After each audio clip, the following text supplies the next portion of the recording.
2, 3.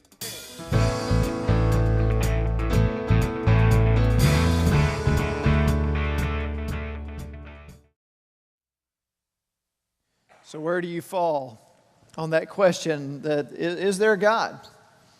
Are you one that thinks, well, maybe, I hope so? Is it, I guess I just pretend and hope there's something else out there? And that's honestly where a lot of people are. They would say, yes, I believe that there's a God, but deep down inside they're not really confident. It's just kind of, I kind of hope so. I kind of live in this hope that maybe God is real. Even those who are established in their faith, who have firm beliefs, all have questions at some point in time, right? We do all have questions. And from time to time, I think that question sneaks into everybody's mind. Is there really a God? I mean, is this all real? Or is it perhaps, as some would say, this is just all kind of a big ruse, and there's just kind of a big fairy tale that we've been duped into believing in a God who's not any more real than Cinderella or Hansel and Gretel. And there are others that would say, in the age of science and reason, how could you believe in an invisible being in the sky? That it's really kind of absurd with today's understanding of things to believe that God is real. And then there are others that really think that this whole God thing is that nobody really believes it, but that those that are trying to preach that are doing so because there are ulterior motives, maybe for power, for money, for whatever it may be. And so they use the God card to be able to control people and get what they want. And then there are those who genuinely believe that God is real, that there really is a God. I love the opportunity that we have to explore that question, because I believe it is the most important question any of us could ever ask. Is God real? Because if God really exists, if there really is such a thing as an all-loving, all-powerful God who wants to have a relationship with us, that changes everything. It changes everything. I mean, the whole purpose of life and the meaning of life, everything changes if there really is a God. And so it's the most important question that we could ever ask and ever answer: is God real? Doesn't mean that you won't from time to time have doubts arise in your minds. I mean, to be fair, there are questions that are difficult to answer. Next week, we're going to spend the entire time talking about why would God allow pain and suffering. That is a difficult question to answer. We're not going to solve that issue in our 30 minutes together next week.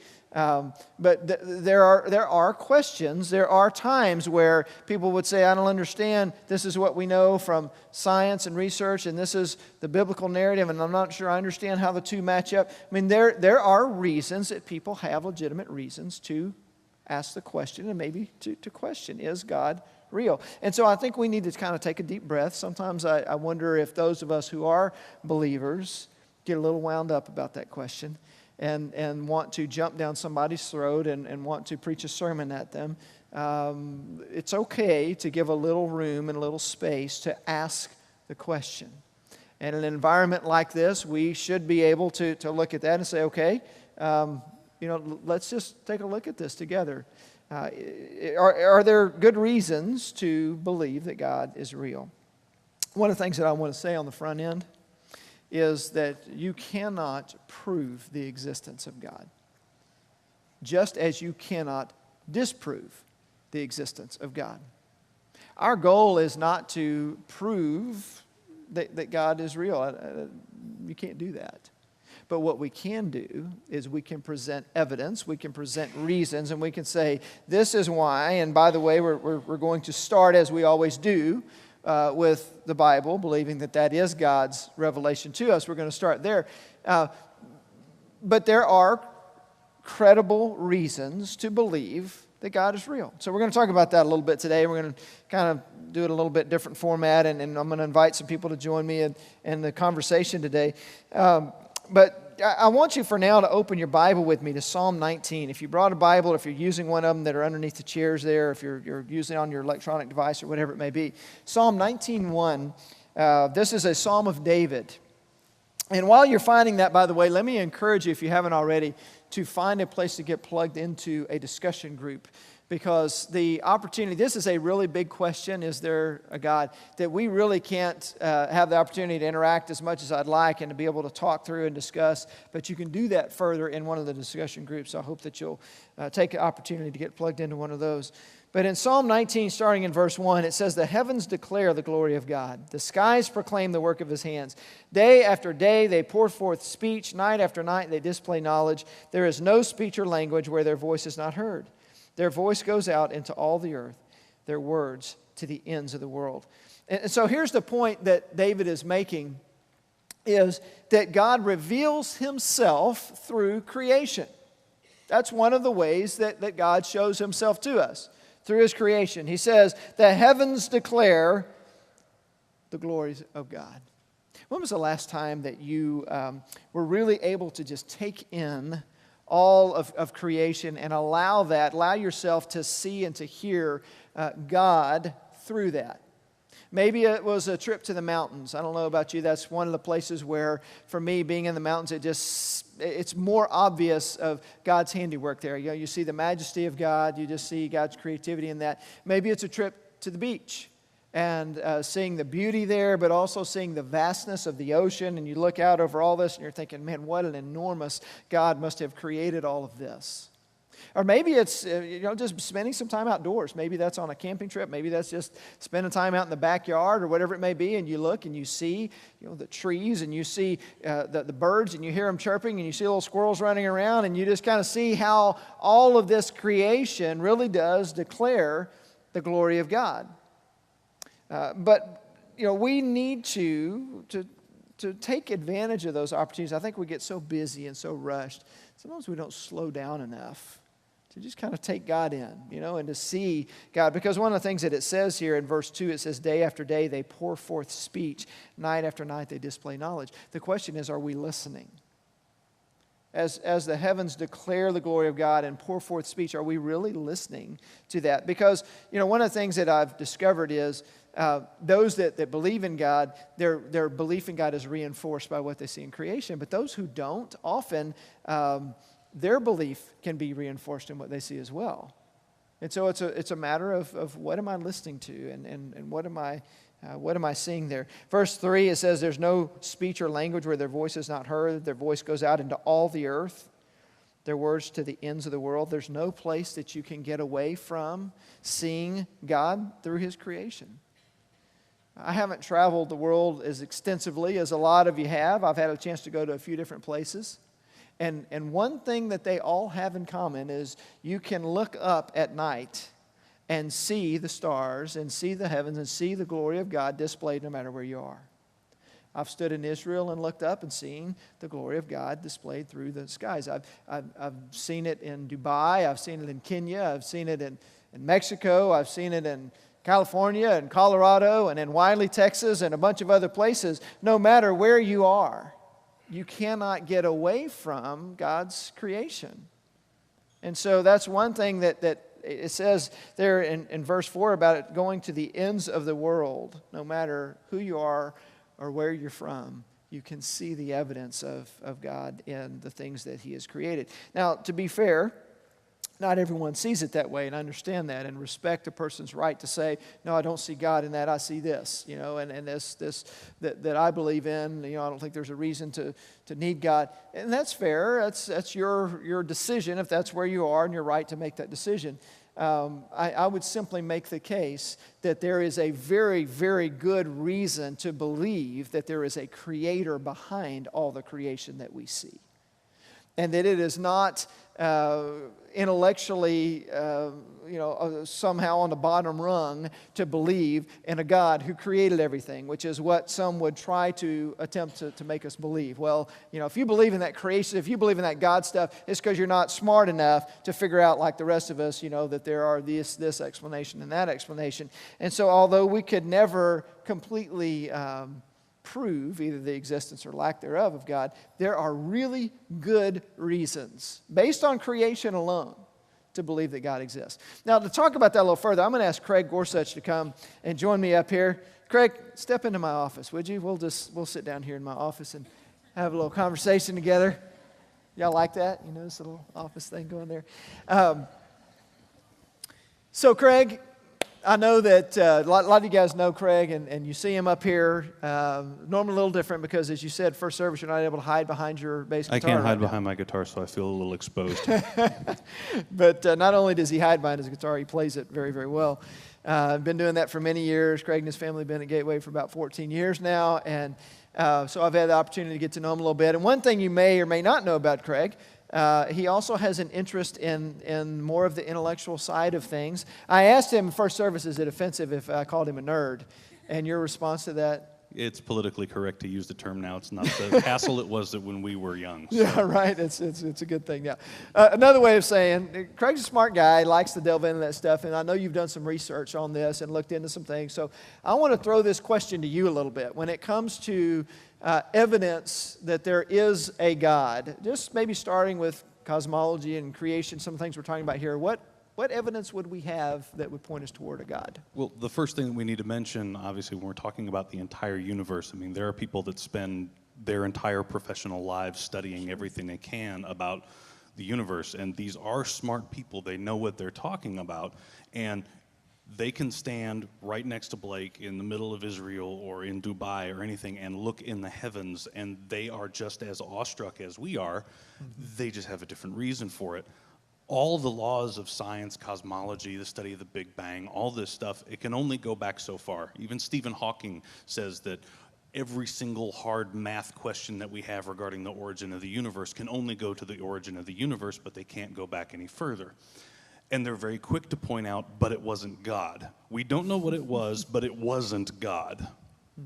And that's any scientist brings their ideology to their field of work just like we do. We see evidence and then we think it points to God. A scientist who doesn't believe in God will see the same evidence and see it as proof that God doesn't exist. So it's an ideology thing, not just a science thing. It is. And you know, looking at, you bring up science, I think there's often been this perception that faith is over here and science is over here, and they're totally at odds with each other. And I think what you're pointing out there, they just answer different questions. They answer very different questions. A great way to look at it is in terms of cars and mechanics and the internal combustion engine. I mean, we can use the laws of entropy. We can mathematically examine every single facet of what makes this engine work, and we can describe it in exacting detail, but we will never get to, well, who made the internal combustion engine? Science cannot answer that question, and the same has to do with the universe. Science can tell us a lot about how the universe works. God put it in motion. I've got no problem with science finding a way to describe it. I think it's fantastic. Science cannot go back before the Big Bang. God can. Right. Absolutely. And you know, you were shared a story before of just, I guess, putting it in perspective a little bit, the odds of something happening by chance. I mean, just it's kind of the mathematical odds behind it. What are the odds that all of this would just come together in such a perfect way? Well, I don't think anyone has calculated the odds on how the universe had come to be. Those that don't believe in God believe first there was nothing, then it exploded, and here we are. I think they're missing a kind of important step or two along the way, but we can talk about how life began on this planet. It's a huge question for the scientists, and the big fancy word for it is spontaneous abiogenesis, and I will test you on that later. But they actually did a thing back in the mid to late 80s, and they put creation versus evolution on trial. They actually went through and put it up to the scrutiny of the same thing that we do in a court of law. And there was an atheist professor there. He works in genetics. He's a hardcore mathematician. I mean, he knows his stuff in terms of microbiology, and his name is Dr. Chandra Vikramasinghe. I'll test you on that too. And they asked him the question. They said, okay, so those who believe in evolution believe that life began spontaneously. There's nothing special. Well, there's something special about it because it's so incredibly rare, but what are the odds of it happening? They asked him this. Now, this is a microbiologist that knows his stuff. And he said, okay, just to get to the first enzyme, I'm hoping that everyone here kind of understands what an enzyme is in its most basic form. But an enzyme, you need an enzyme to get a protein. You need a protein to get genetics. But without genetics, you can't get a protein, and without the protein, you can't get the enzyme. So they're all tied together. And he said, just to get to the first enzyme, the chances are 1 in 10 to the 40,000th power. Now, let me help you put this in perspective. We hear, if you're familiar with international economics and things like this, you hear the word trillion thrown around a lot. We're so many trillions of dollars in debt. A trillion is one with 15 zeros after it. If we take the age of the universe as science is sort of determined, and that's 14 billion years, and convert that into seconds, that's only one with 18 zeros after it. Science has kind of determined, or statisticians say that anything with 50 zeros after it is basically impossible to nail that one in more than 50 zeros. You just can't do it. Cosmologists have calculated the number of atoms in the universe to be 1 in 10 to the 80th. Those of you who are fans of Back to the Future, you'll remember in movie number 3, where Dr. Emmett Brown is describing the qualities of the love of his life, Miss Clara Clayton, as 1 in a million, 1 in a billion, 1 in a googolplex. Well, googolplex is 1 with 100 zeros after it. We're already talking into the impossibility, but you have to remember this is 1 with 40,000 zeros after it. It's statistically impossible by any stretch of the imagination, so they asked him, okay, so we get this, 1 in 40,000 zeros, okay, how did we get here? And he said with a straight face, aliens from another planet seeded life on this one. Now, this is a guy that is very, very quick to say there is no God, but he's absolutely confident to say that aliens seeded life on this planet. I think he's missing a few things in between. Right, absolutely. And that just makes the point, that to believe in a creator isn't so foolish after all. It really does make sense. No, it's not foolish it's not foolish at all. C.S. Lewis said it best. If we have this yearning in our hearts that cannot be met with things that are here in this universe, here on this planet, we were made for something more than what this planet, more than what this universe has to offer. If we're longing for something outside of what this experience has, we must be made for something else. It's just like a fish wondering, why is the water so wet? He would only ask the question if the fish was made to not be a water-dwelling animal. We were made for eternity. We were not made for this world. That's right. Awesome. Thank you, Craig. Let's tell Craig thank you for coming up and visiting with us a little bit. Thank you, sir. Appreciate it. As you get into, I'm a little fascinated too by the math and the statistics and all that. I mean, you start reading that and you figure out it really does make sense to believe that there is a God who has created all that we see and what we experience. And by the way, there's some great information. I'd encourage you to go to the exploregod.com website. There's a video on there from a guy by the name of James Chong, who is a campus minister at MIT.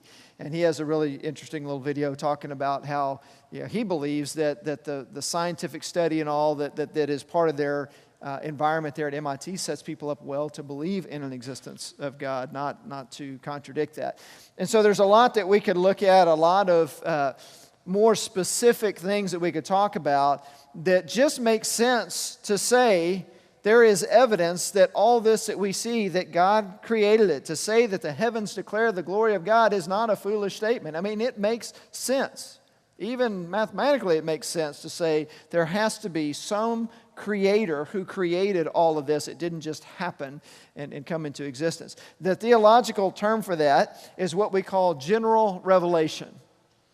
That God reveals himself to us in general terms through things like creation. Romans 1:20, for example, says, "For since the creation of the world, God's invisible qualities, his eternal power and divine nature, have been clearly seen, being understood from what has been made, so that people are without excuse."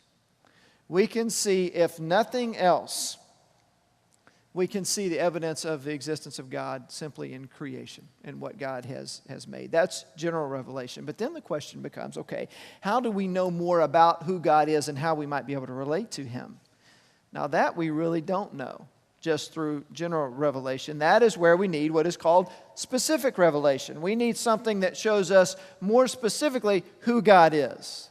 And ultimately, that comes through the person of Jesus Christ. That is the final, ultimate end of God's revelation to us is through Christ. But even before Christ, there were a lot of things that God did to reveal himself in specific terms that were pointing forward to the coming of Christ. When you think about it from the very beginning with Adam and Eve, before sin even entered the world, it says that God would walk with them in the cool of the day. And I mean, he very clearly revealed who he was to Adam and Eve. He revealed himself through prophets who he told what to say, and they would speak on his behalf. We have the written record of the Old Testament even before the coming of Christ. There were specific events that take place through that time where God's revealing himself. So there are a lot of different ways that God has revealed himself in specific terms, more than just there is a creator out there. No, there is a God who loves you, who created you, who wants relationship with you.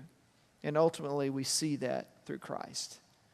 God himself becoming a human being, taking on human flesh, living a perfect life, dying in our place, dying for our sins so that we could be forgiven. And ultimately, this is the key for everything, guys, so that we can have relationship with him. That's what we talked about last Sunday. You know, is there a purpose to life? Absolutely, our purpose is to have a relationship with the God who created us. That's what it's all about. And that comes through who Christ is and what he has done for us. And so once we have a relationship, now it becomes personal. Second thing that I want to point out to you today, God reveals himself not just through his creation, but through his presence. God reveals himself through his presence in our lives. In other words, as we experience relationship with God, as we experience his presence in our lives, then we come to know with greater certainty that he is real. Now, somebody might listen to that and say, well, that's subjective. That's your experience. That's not really a reasonable proof of God's existence. Well, and I would argue that there are a lot of things in this world that are subjective that we believe in. Love is something that is subjective. It's hard to measure love in a test tube in a science lab, right? Until you've experienced it yourself, until you've been loved, until you've been in love with somebody else. I mean, that's something you kind of have to experience to know what it is. But I think all of us would accept that it's real, isn't it? It's just a fact of this world that some things you have to experience personally in order to really understand their reality. And part of that, and one of those things, I would say that God fits into that category. Yes, there are general ways that God reveals himself, but we need to experience him personally in order for it to really have an impact on us individually. And so the second passage I want you to turn to with me, easy for me to say, is Psalm 139. Psalm 139, 7 through 9, and this is also a psalm of David. And so let me just read to you what David said more on the front of, he's talked about God revealing himself in the heavens. Now it gets a lot more personal. Where can I go from your spirit? Where can I flee from your presence? If I go up to the heavens, you are there. If I make my bed in the depths, you are there. If I rise on the wings of the dawn, if I settle on the far side of the sea, even there your hand will guide me. Your right hand will hold me fast. Now I read this and it makes me think about God's promise that never will I leave you, never will I forsake you. He's saying no matter where I go, God's there with me. I can't get away from God's presence. And you know when you experience God like that, when you have a personal relationship with God and you know that his presence is with you, that is one of the most powerful things to reinforce in our lives, that God is real. Now, to talk about that, I'm going to invite Jacinda Andrews to come join me up here. We're just kind of having our fun little chats here. So come on into my office now, Jacinda, and we'll sit down and talk for a minute here. Jacinda, if you haven't had a chance to meet her, has been at Gateway, I thought, longer than she had. I found out first service, not quite a year yet. But we've had a chance to talk and sat in these very chairs and have talked on a couple of different occasions and got to know a little bit of her story. So, Jacinda, I just wanted you to share with them a little bit of your story. You know, that the passage that we read a minute ago, I left off in verse 10, but if you read verses 11 and 12, It says, if I say, surely the darkness will hide me, and the light become night around me, even the darkness will not be dark to you. The night will shine like the day, for darkness is as light to you. Knowing a little of your story, there have been some times in the last few years where you've gone through some dark times. You've had some difficulties and some struggles. And so I want you to tell us a little bit of how God's presence was with you as you went through some of those struggles. Sure. Prior to moving here to Texas, we were living in North Carolina, and we had went through some extremely difficult times. We were in a season where we were like losing everything all at one time. My husband had walked out on our family. I had lost my job. Our dog had died. We were losing our home, and just finances were just non-existent. We had no money. We had nothing at that point. And my older son looked at me and he says, what are we going to do? And he was looking for some strategic answer, some plan that I did not have, because I really did not know what we were going to do. But, being the godly mom, I gave the godly mom answer. We are going to pray about it. That was not what he was looking for, but that was all that I had. And so that's what we did. And we prayed about it. My son had gotten accepted into school here in Texas. And so while I was applying for jobs in North Carolina, I was like, well, maybe I should extend the reach to Texas, and we'll just see what happens. So I did that, and I got a call back from an employer here in Texas, and had the first interview. Then we scheduled a second interview, and we went through the second interview. At the end of the interview, she says to me, we're not going to pay for relocation services. Is that going to be okay? I'm like, sure, that's fine. And I'm thinking, what in the world did I just say? Because we don't have any money. I can't get across the street, let alone get all the way across to Texas. But I'm just like, okay, whatever. And got off the phone, and a couple weeks went by. I didn't hear anything. So I kind of figured, I was like, well, maybe this is not going to work out. At that time, I had to figure out, well, what are we going to do in the here and the now? Because we still have bills that need to be paid. So I went online to check my bank account to see if there was any money so I could pay some bills. So I checked my account, and there was enough money to pay more than the bills and everything else, and to move us all the way to Texas. An hour later, the job had called me and offered me the position. Wow. So you look back at that, and pretty clear that God was directing your steps through all that, right? He totally Absolutely. had his hand in it. Yeah, absolutely. What else comes to mind when you think about, just for you personally, I know that God must be real because I've seen this. What else might it be? Well, 9 months after being in Texas, I had gotten really sick, but I was unaware that I was sick. My lung had collapsed, and I didn't even know that it had collapsed, and I was just kind of living life. And went to church one Sunday, and I was serving, and the lady looked at me and she says, you don't look so good. And I didn't know whether to be offended or, I didn't know how to take that. So I was like, okay. A couple days later, I started to feel really, really tired. Still not, there was no pain or anything to indicate that I would, need to go to the hospital or anything. But I figured probably should go get checked out. So I went over to Care Now. Got there, and they were like, let's run some tests, did some x-rays. And I'm like, okay, well, I'm here, might as well. I'm watching Night at the Museum, and the nurse comes in, and he's like, hi, I'm such and such, and he's grabbing my purse, and he starts walking, and he's like, I need you to come to this other room so we can keep a closer eye on you. And I'm like, okay. So I'm walking in the back, and he's pulling out this big oxygen tank. They've already called the ambulance, and they're like, your lungs collapsed. We need to get you to the hospital. And I'm like, okay. And I'm like, I've got these kids at home. We don't know anybody in Texas.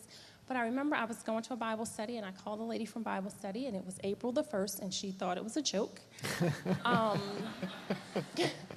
I'm like, I need you to go get my kids. So she did. But in the midst of all of that, God totally had his hand on it, because I had no knowledge that I had been walking around for I don't know how long with a collapsed lung. So he totally kept me.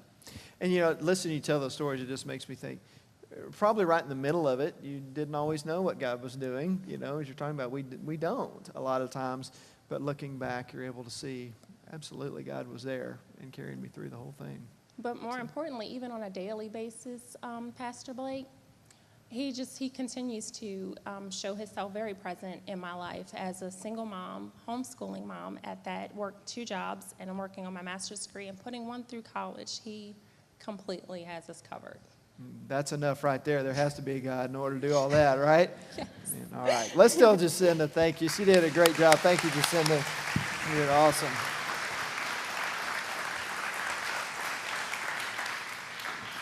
You know, guys, we can go through and argue through reasons for God's existence and talk about all that stuff. And, it has its place and it's important.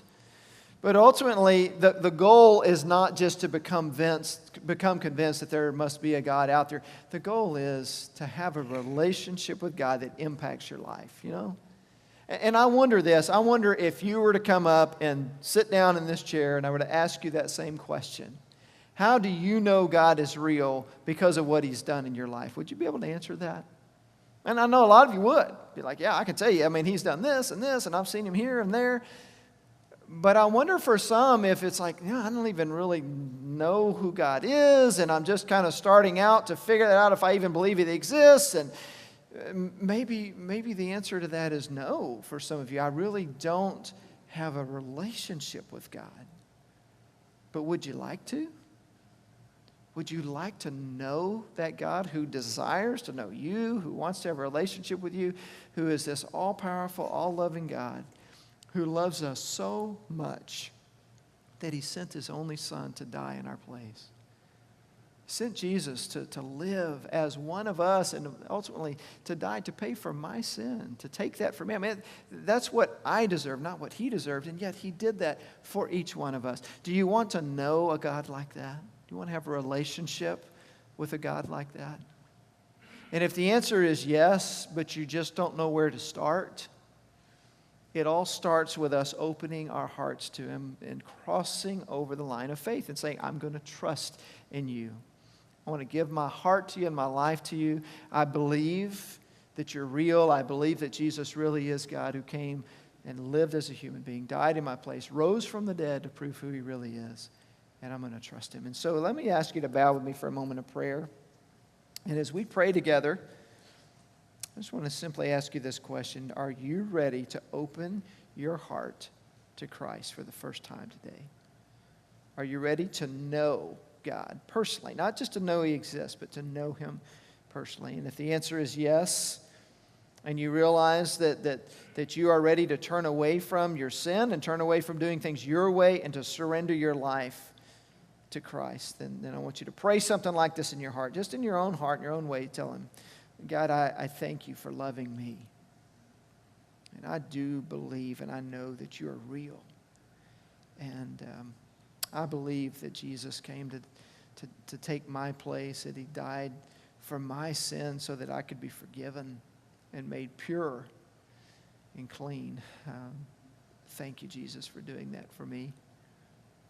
And right now, I open my heart to You. I trust You. I just give myself. I surrender everything to You. I give myself to You fully.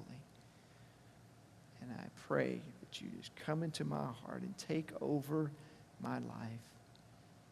And Lord, for the rest of my life, I will live for You, give praise to You, and let other people see who You are through me. In Your precious name I pray. Amen. So guys, when you open your heart to Christ like that, the Bible says that we are reborn spiritually. We become a new creation. We're born again, Jesus said. And we want to help you in that process of growing in your faith. And so if you, for the first time, made the commitment to receive Christ in your heart, I want you to let us know. We're going to have a time of response and invitation here in a minute. We're just going to invite you to come and pray with us and let us know what's going on in your life. If you made that decision to receive Christ for the first time, please come. Let us know that so we can kind of help you along the journey. For others, I know there may be things going on in your life and you just want somebody to pray with you. And that's the great thing about having a personal relationship with God, is knowing that God cares and knows what we're going through, and He cares about us, and He knows every detail, and so we can bring those things to Him and ask for His help, and He will answer. So let's stand together.